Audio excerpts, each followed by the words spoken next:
Okay, anyone else for James?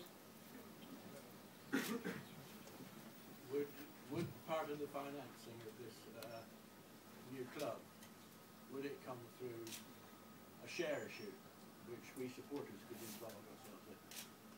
Well, I mean, I'm very keen to see the supporter base invest in the club. Yes, I mean the technical issues are that there's a whole series of regulatory issues when you have more than a certain number of shareholders investing in the club, which we need to go through, and we can't.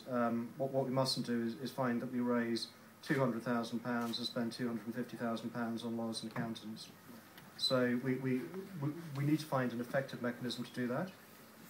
What we also need to do is to make sure that the club is in good financial state before the supporters invest.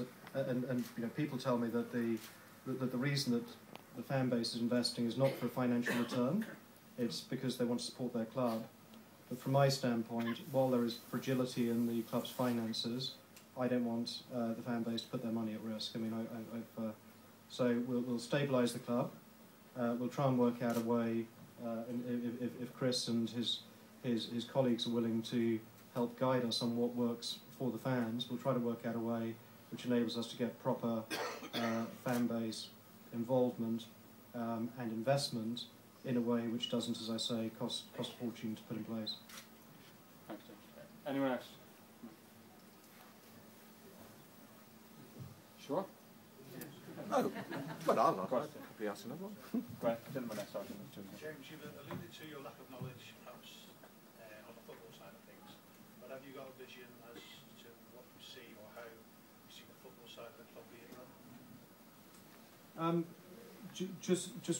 mean, my job, as I said, if I'm successful, is to put in place a process, I'd say, to recruit a very good board of directors, and then to work with that group of directors to hire a good chairman and chief executive, and for that chairman and chief executive to drive the club forward. I mean, for me, at my age, to try and learn football and to guess as to who was a great player of the future and who wasn't, I mean, it would be a joke.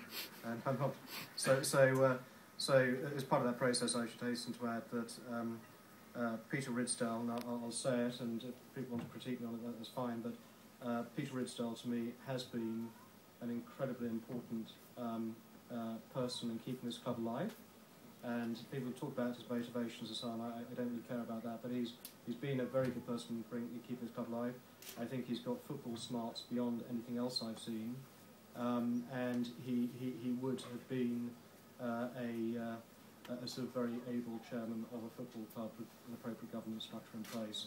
But Peter has decided that he doesn't want to take up that role, and so we need to find a football smart chairman who also understands business and economics to sort of take that role. Okay. Mark, stand up. Hi, James. Can I just ask a question on behalf of the retail recently for this sort of raising the money to help the staff? Could you just tell the staff what your plan is with this in terms of paying the staff, etc. When they get 100% It's very interesting, Mark. I thought, given the last 9 months' experience, the staff didn't expect pay. Sorry, that's a very inappropriate.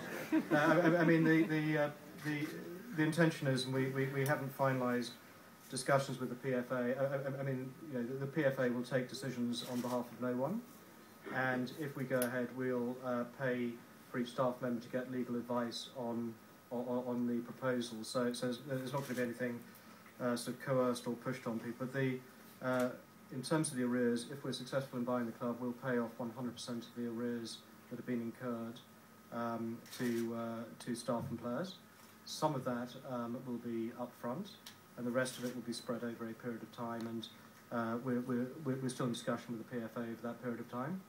And then, to the extent that we generate exceptional unbudgeted profits in terms of player sales or income from FA and so on, half of that will be reinvested into the club and half will go to accelerate the payments to staff. In terms of pay going forward, I mean, clearly we'll pay people on the due date. I mean, it's not that difficult for an employer to pay people properly on the right date. So we'll do that, and clearly we will accelerate the October payment date and the payment up front of the upfront payment to the date of, or as close thereafter, the day after the date on which we take control.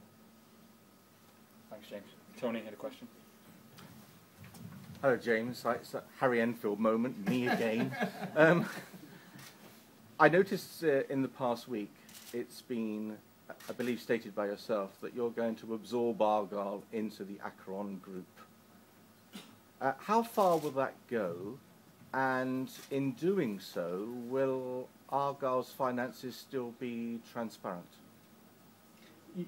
Yes, I mean the football club will be owned by a separate limited liability company whose accounts will be filed. They'll be filed on time. When we say absorb it, I was actually making a point. I thought I was going to get a laugh with the Peter Ridsdale statement. What I was trying, I mean, there's a corporate structure. We have a family investment company which will own the shares in an intermediate holding company, which will own some other interests that we have in the shares in Plymouth Argyle Football Club. What I was trying to say is that what I don't want people to think is that we will have one rule for the 2,000 other people we employ in the UK and another rule for the employees of Plymouth Argyle Football Club. They're part of the Acheron family, and we'll treat everyone appropriately.